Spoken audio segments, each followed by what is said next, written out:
నమస్కారం ప్రజా పిలుపు న్యూస్ కి స్వాగతం. హెడ్లైన్ చూద్దాం.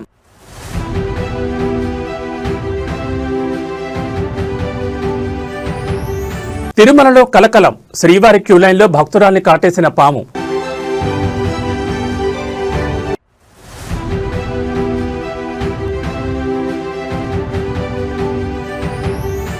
పాత బస్తీ మెట్రోకు గ్రీన్ సిగ్నల్, నెల రోజుల్లో భూసేకరణ పూర్తి చేయాలని సర్కార్ dead line.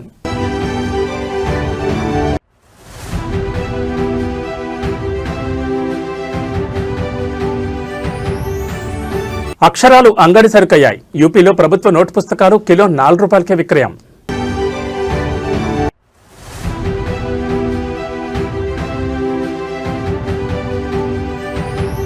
T20 world cup టీమిండియాకు షాక్, దక్షిణాఫ్రికా చేతిలో భారత్ చిత్తు.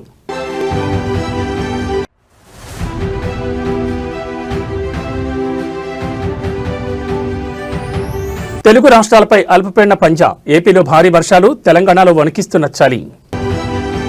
ఇక వివరాలు చూస్తే తిరుమలలో భక్తులు ఒక్కసారిగా ఉలిక్కిపడ్డారు. శ్రీవారి దర్శనం కోసం వేచి చూస్తున్న క్యూ లైన్లలో ఊహించని సంఘటన చోటు చేసుకుంది. గోవింద నామస్మరణతో మారుమోగే క్యూ లైన్లలో ఒక్కసారిగా భయాందోళన నెలకొంది. ఒక భక్తురాలి పాము కాటేయడం ఇప్పుడు తిరుమలలో కలకలం రేపుతోంది. దీనికి సంబంధించిన పూర్తి వివరాలు చూస్తే 300 రూపాయల ప్రత్యేక ప్రవేశ దర్శనం క్యూ లైన్లో పాము ప్రత్యక్షమైంది. తెలంగాణకు చెందిన మౌనిక అనే భక్తురాలు క్యూ లైన్లో ముందుకు కదులుతున్న సమయంలో ఒక్కసారిగా పాము మౌనిక కాలుపై కాటేసింది. ఊహించని ఈ పరిణామంతో తోటి భక్తులు తీవ్ర భయాందోళనకు గురయ్యారు. అప్రమత్తమైన టీటీడీ సిబ్బంది వెంటనే మౌనికను తిరుమలలోని అశ్విని ఆసుపత్రికి తరలించి ప్రాథమిక చికిత్స అందించారు. పరిస్థితి దృష్ట్యా ఆమెను మెరుగైన చికిత్స కోసం తిరుపతిలోని స్విమ్స్ లేదా రుయా ఆసుపత్రికి తరలించినట్లు సమాచారం. సాధారణంగా తిరుమల కొండ శేషాచలం అడవుల మధ్య ఉంటుంది కాబట్టి అప్పుడప్పుడు వన్యప్రాణులు సంచరిస్తూ ఉంటాయి. కానీ అత్యంత రద్దీగా ఉండే 300 రూపాయల క్యూ లైన్లోకి పాము రావడం ఇప్పుడు చర్చనీయాంశంగా మారింది. అసలు క్యూ లైన్ల నిర్వహణలో భద్రతా లోపాలున్నాయా, పారిశుద్ధ్య పనులు సరిగ్గా జరగడం లేదా అనే ప్రశ్నలు భక్తుల నుంచి వినిపిస్తున్నాయి. ఏది ఏమైనా పుణ్యక్షేత్రానికి వచ్చి ఇలాంటి ప్రమాదానికి గురవడం భక్తులను ఆవేదనకు గురిచేస్తోంది. టీటీడీ ఇకనైనా క్యూ లైన్ల వద్ద పారిశుద్ధ్యం మరియు భద్రతను మరింత కఠినతరం చేయాలని భక్తులు కోరుతున్నారు.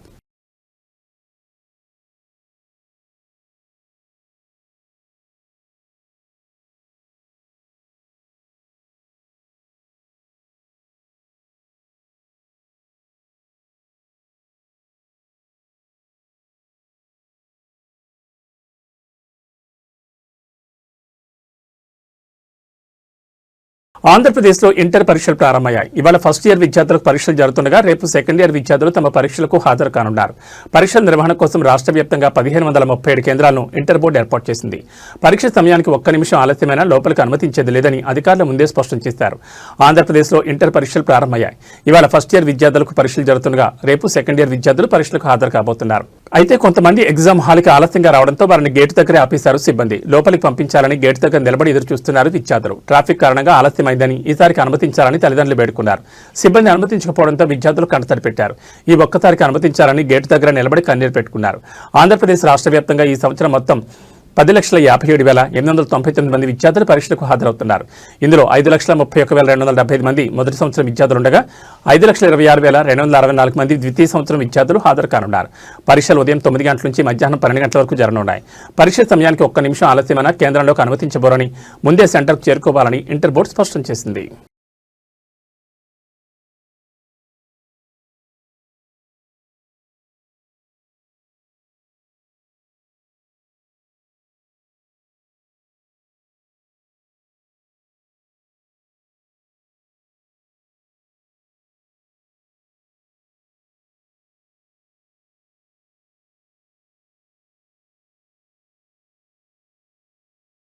ఏపీ శాసనమండలి వేదికగా రాజకీయ రచ్చ మొదలైంది. ఇందాపూర్ హెరిటేజ్ అంశంపై అధికార ప్రతిపక్షాల మధ్య మాటల యుద్ధం కాస్త తీవ్ర ఉద్రిక్తతకు దారితీసింది.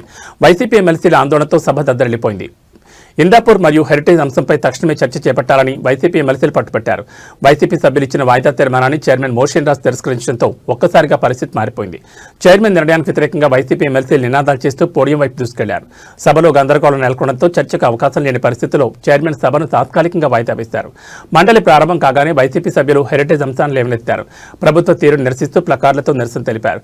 చర్చకు పట్టుబట్టినప్పటికీ రూల్స్ ప్రకారం వాయిదా తీర్మానం అనుమతించలేమని చైర్మన్ స్పష్టం చేశారు. దీంతో ఆగ్రహించిన వైసీపీ సభ్యులు సభా కార్యకలాపాలను అడ్డుకున్నారు. మరోవైపు అధికార పక్షం కూడా వైసీపీ తీరును తప్పుపడుతోంది. ప్రజల సమస్యల కంటే రాద్ధాంతం చేయడమే ప్రతిపక్షం పనిగా పెట్టుకుందని విమర్శిస్తోంది. అటు వైసీపీ మాత్రం ప్రభుత్వం చర్చకు భయపడుతోందని, వాస్తవాలు బయటకు వస్తాయనే కారణంతోనే చర్చను అడ్డుకుంటోందని ఆరోపిస్తోంది. ప్రస్తుతానికి సభ వాయిదా పడింది. తిరిగి సభ ప్రారంభమైన తర్వాత కూడా ఇదే వేడి కొనసాగే అవకాశం కనిపిస్తోంది. వైసీపీ సభ్యులు తమ ఆందోళన కొనసాగిస్తారా లేదా ప్రభుత్వం చర్చకు అంగీకరిస్తుందా అనేది వేచి చూడాలి.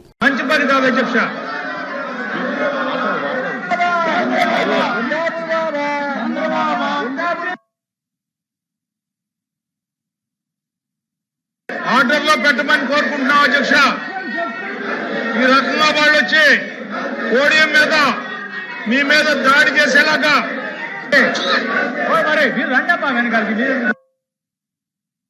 ఆర్డర్లో పెట్టవలసిందిగా కోరుతా ఉన్నాం అధ్యక్ష. ఇది మంచి సంప్రదాయం కాదు అధ్యక్ష. భాగ్యనగర వాసులకు, ముఖ్యంగా పాత బస్తీ ప్రజలకు ఒక బిగ్ అప్డేట్. ఎన్నో ఏళ్లుగా కాగితాలకే పరిమితమైన పాత బస్తీ మెట్రో లైన్ ఇప్పుడు పట్టాలెక్కేందుకు సిద్ధమవుతోంది. మెట్రో 2వ విడత పనుల్లో భాగంగా ప్రభుత్వం అత్యంత కీలకమైన అడుగు వేసింది. పాత బస్తీ మెట్రో భూసేకరణ ప్రక్రియను కేవలం 4 రోజుల్లోనే పూర్తి చేయాలని ప్రభుత్వం అధికారులను ఆదేశించింది. ఎంజీబీఎస్ నుంచి ఫలక్నుమా వరకు సాగే ఈ 5.5 కిలోమీటర్ల లైన్పై ఉన్న అడ్డంకులన్నీ తొలగిపోనున్నాయి. ఎట్టి పరిస్థితుల్లోనూ పనులు ఆలస్యం కాకూడదని, బాధితులకు నష్టపరిహారం చెల్లింపులో పారదర్శకత ఉండాలని స్పష్టం చేసింది. ఈ ప్రాజెక్టు పూర్తయితే పాత బస్తీ నుంచి నగరంలోని ఇతర ప్రాంతాలకు రవాణా కష్టాలు తీరనున్నాయి. హైదరాబాద్ మెట్రో ఫేజ్ 2లో భాగంగా పాత బస్తీ లైన్ నిర్మాణం ఇప్పుడు టాప్ ప్రయారిటీగా మారింది. గతంలో అనేక సాంకేతిక మరియు భూసేకరణ ఇబ్బందుల వల్ల ఈ ప్రాజెక్టు నిలిచిపోయింది.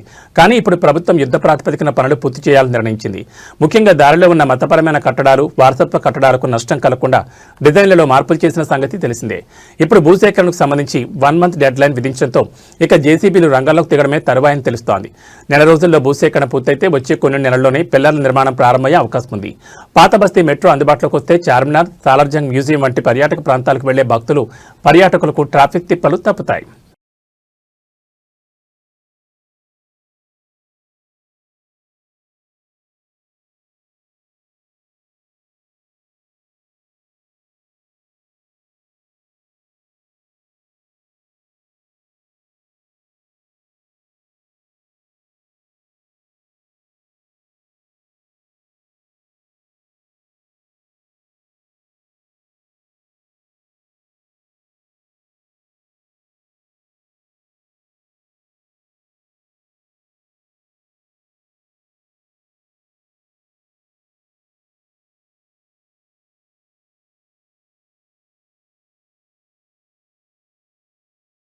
ఆదిలాబాద్ జిల్లాలో పెను ప్రమాదం తప్పింది. ప్రయాణికులతో వెళ్తున్న ఒక ఆర్టీసీ బస్సు అదుపు తప్పి వాగులో పడిపోయింది. ఉట్నూరు మండలంలో జరిగిన ఘటనతో ఒక్కసారిగా స్థానికులు భయాందోళన గురయ్యారు.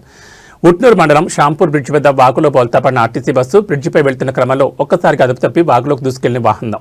బస్సులోని పలువురు ప్రయాణికులకు తీవ్ర గాయాలయ్యాయి. వెంటనే వారిని చికిత్స నిమిత్తం సమీప ఆసుపత్రికి తరలించారు. సమాచారం అందిన వెంటనే ఘటనా స్థలానికి చేరుకున్న పోలీసులు మరియు రెవెన్యూ అధికారులు స్థానికుల సహాయంతో రెస్క్యూ ఆపరేషన్ ప్రారంభించారు. ఆదిలాబాద్ జిల్లా ఉట్నూరు పరిధిలో ఈ విషాద ఘటన చోటు చేసుకుంది. షాంపూర్ బ్రిడ్జి వద్ద ప్రయాణికులతో వెళ్తున్న ఆర్టీసీ బస్సు డ్రైవర్ నియంత్రణ కోల్పోవడంతో నేరుగా వాగులోకి పడిపోయింది. బస్సు పడిన సమయంలో ప్రయాణికుల ఆర్తనాదాలతో ఆ ప్రాంతం దద్దలింది. స్థానికులు వెంటనే స్పందించి బస్సు అద్దాలు పగలగొట్టి ప్రయాణికులను బయటకు తీశారు. గాయపడిన వారిని ఉట్నూరు ప్రభుత్వ ఆసుపత్రికి తరలించారు. వీరిలో కొందరి పరిస్థితి విషమంగా ఉన్నట్లు తెలుస్తోంది. అధికారులు క్రేన్ల సహాయంతో బస్సును బయటకు తీసే ప్రయత్నం చేస్తున్నారు. ప్రస్తుతం సహాయక చర్యలు ముమ్మరంగా సాగుతున్నాయి. ప్రమాద సమయంలో బస్సులో ఎంతమంది ఉన్నారు, డ్రైవర్ అజాగ్రత్తే కారణమా లేక సాంకేతిక లోపమా అన్న కోణంలో పోలీసులు దర్యాప్తు చేస్తున్నారు.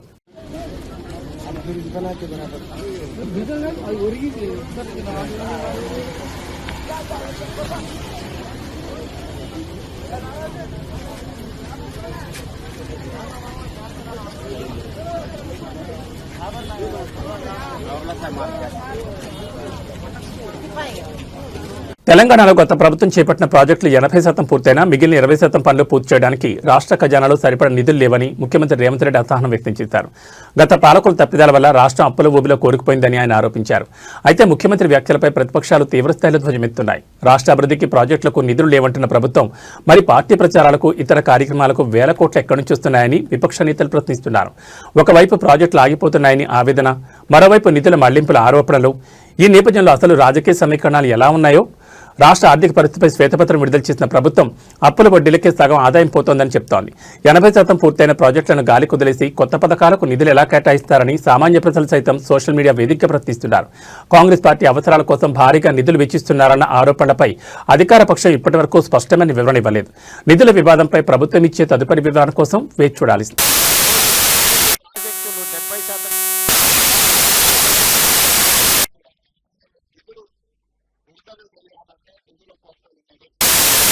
ఉత్తరప్రదేశ్ రాష్ట్రం పారిశ్రామికంగా మరో ముందడుగు వేస్తోంది. ముఖ్యంగా యువతకు అంతర్జాతీయ స్థాయి నైపుణ్య శిక్షణ అందించే లక్ష్యంతో సింగపూర్లోని ప్రతిష్టాత్మక సంస్థలతో యూపీ ప్రతినిధి బృందం కీలక చర్చలు జరిపింది. నైపుణ్య భారత్, నైపుణ్య యూపీ దిశగా అడుగులు పడుతున్నాయి.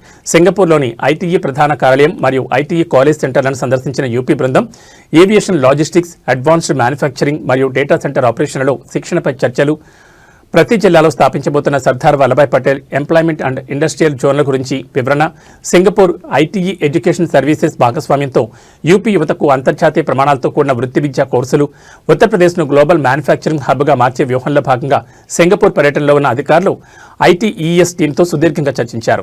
మారుతున్న టెక్నాలజీకి అనుగుణంగా డేటా సెంటర్లు, లాజిస్టిక్స్ రంగంలో నిపుణులైన శ్రామిక శక్తిని ఎలా తయారు చేయాలో చర్చించారు. ముఖ్యంగా ఉత్తరప్రదేశ్ ప్రభుత్వం ప్రతిష్టాత్మకంగా చేపట్టబోతున్న సర్దార్ వల్లభాయ్ పటేల్ ఎంప్లాయ్మెంట్ జోన్ల ద్వారా లక్షలాది మందికి ఉపాధి కల్పించడమే లక్ష్యంగా పెట్టుకుంది. ఈ జోన్లలో నైపుణ్య శిక్షణ మరియు కెపాసిటీ బిల్డింగ్ కోసం సింగపూర్ యొక్క సాంకేతిక సహకారం తీసుకోవాలని యూపీ ప్రభుత్వం నిర్ణయించింది. ఈ అంతర్జాతీయ భాగస్వామ్యం ద్వారా యూపీలోని యువతకు కేవలం స్వదేశంలోనే కాకుండా ప్రపంచవ్యాప్తంగా ఉద్యోగ అవకాశాలు దక్కుతాయని అధికారులు భావిస్తున్నారు. పారిశ్రామికీకరణలో వేగం పుంజుకుంటున్న తరుణంలో ఈ సింగపూర్ మోడల్ నైపుణ్య శిక్షణ యూపీకి ఎంతగానో ఉపయోగపడనుంది.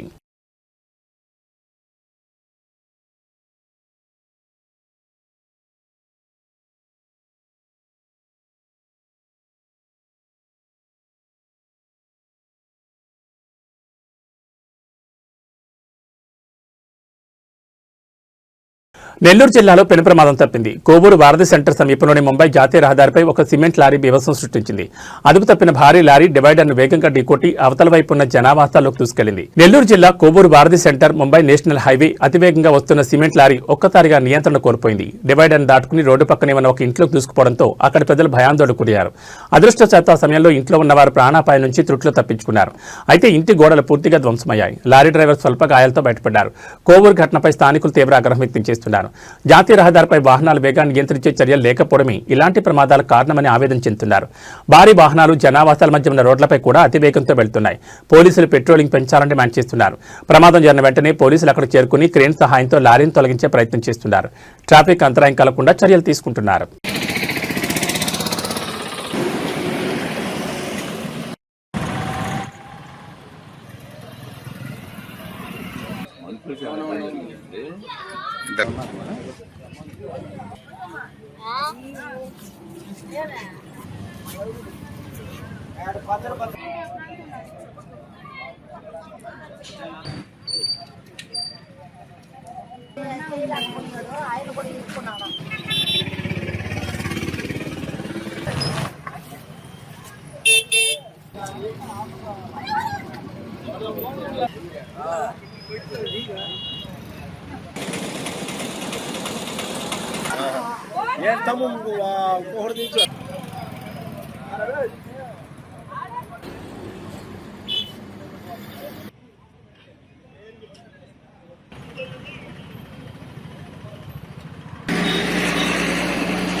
వాళ్ళని అడిగితే మనకు క్లారిటీ వస్తుంది. మేము అక్కడి నుంచి వచ్చి 1 గంటప్పుడు మేము ఏంది దబ్బని సౌండ్ వచ్చింది. ముందు మామూలుగా అప్పుడప్పుడు పంచర్లు అవుతా ఉంటాయి ఈ లారీలు వెనక. సరేలే పంచర్లు అయిందిలే అని అనుకున్నాము. మా ఇంటి పక్కన ఒక అబ్బాయి వచ్చి మామ మీ ఇల్లెక్కేసింది లారీ అనేలాగే మా ఆయన పరిగెత్తుకుంటా వచ్చాడన్న. పరిగెత్తుకుంటా వచ్చే లోపలికి ఆ లారీ ఇంటి మీద నుంచి దోసుకొని వచ్చేస్తుంది. కింద వాళ్ళిద్దరు ఉండిపోయి ఉన్నారు, మా పెదబాబు పెదమ్మ. వాళ్ళని మా ఊళ్ళో లాగారు బయటికి. లారీలో అబ్బాయిని కూడా మా ఆయనే లాగాడు. ఆయన పేరు మౌలాలి మస్తానమ్మ. హాస్పిటల్లో ఉండారన్న. కొంచెం నరాలు ఏందో చిట్లు ఉన్నాయంట. ఎక్స్రేలు తీస్తా ఉన్నారు. మా తల దగ్గర దెబ్బలు ఉందంట. ఆపరేషన్ చేయాలి. అటు పోయే లారీ అన్నది తాడిపత్రి నుంచి వస్తుందంట, నెల్లూరుకి పోతుంది.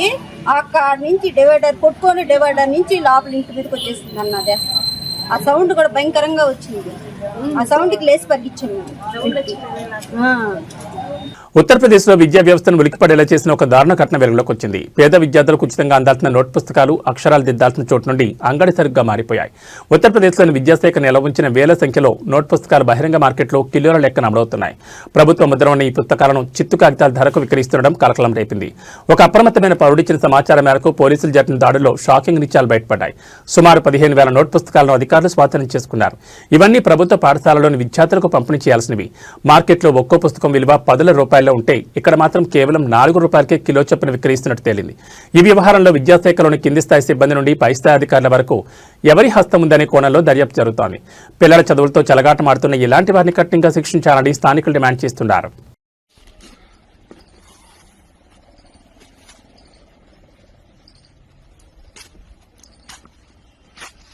सरकारी किताबों से लदा हुआ बंडल, ये देखिए कौन सी किताबें ये भी आपको दिखाते हैं।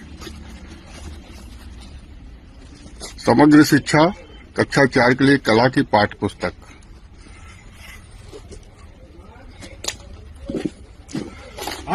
और ये निःशुल्क वितरण है 2026-27 की किताबें हैं।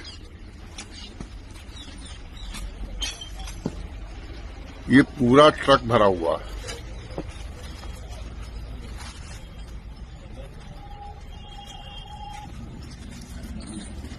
ये देखिए यहाँ कबाड़ की दुकान है, कबाड़ की दुकान पे ये किताबें आई हैं।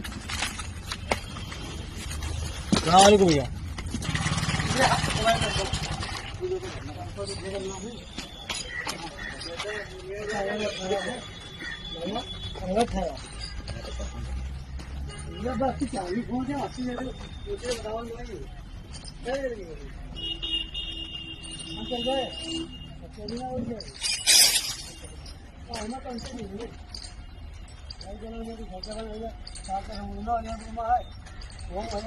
T20 ప్రపంచ కప్ 2026 సూపర్ 8 దశలో భారత్ జట్టుకు చేదు ఆరంభం ఎదురైంది. అహ్మదాబాద్లో నరేంద్ర మోడీ స్టేడియంలో దక్షిణాఫ్రికాతో జరిగిన తొలి మ్యాచ్లో టీమిండియా 76 పరుగుల భారీ తేడాతో ఓటమి పాలైంది.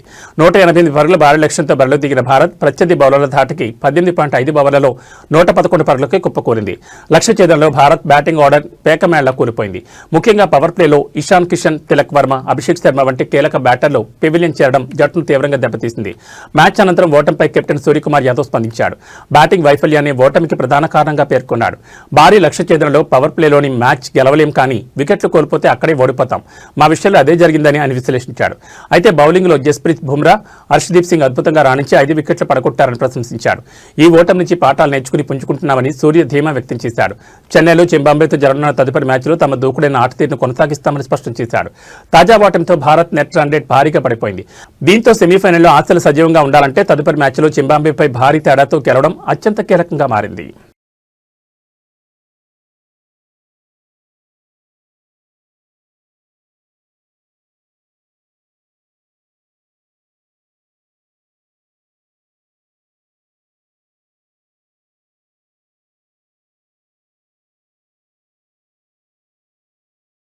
తెలుగు రాష్ట్రాల వాతావరణం ఒక్కసారిగా మారిపోయింది. బంగాళాఖాతంలో ఏర్పడిన అల్పపీడనం ఇప్పుడు ఏపీ తీరానికి కమ్మేస్తోంది. రాగల 24 గంటలు అత్యంత కీలకం కానున్నాయి.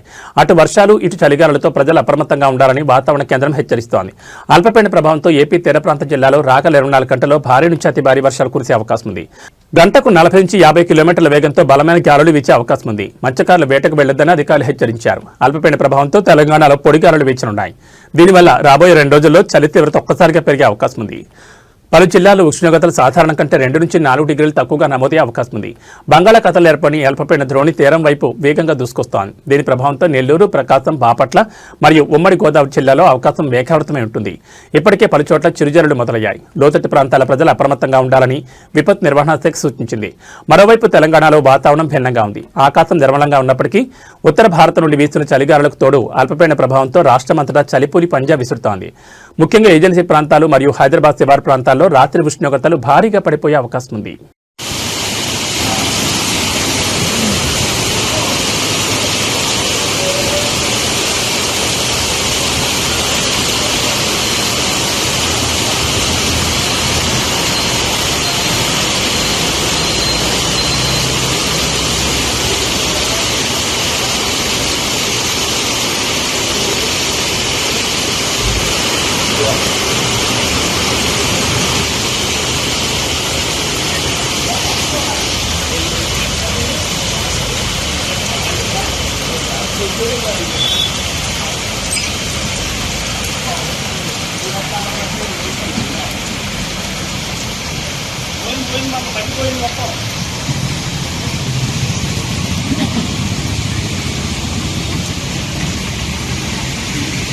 అనకాపల్లి జిల్లా నర్సీపట్నం మండలంలోని నీలంపేట గ్రామంలో ఆదివారం స్వర్గీయ నందమూరి తారక రామారావు విగ్రహావిష్కరణ మహోత్సవం అత్యంత వైభవంగా జరిగింది. ఈ కార్యక్రమానికి ముఖ్య అతిథిగా విచ్చేసిన ఆంధ్రప్రదేశ్ రాష్ట్ర శాసనసభ స్పీకర్ చింతకాయల అయ్యన్న పాత్రుడు ఎన్టీఆర్ విగ్రహాన్ని ఆవిష్కరించారు. గ్రామానికి చేరుకున్న స్పీకర్కి గ్రామ మహిళలు హారతులతో, యువత బాణాసంచా మోతలతో ఘనంగా స్వాగతం పలికారు.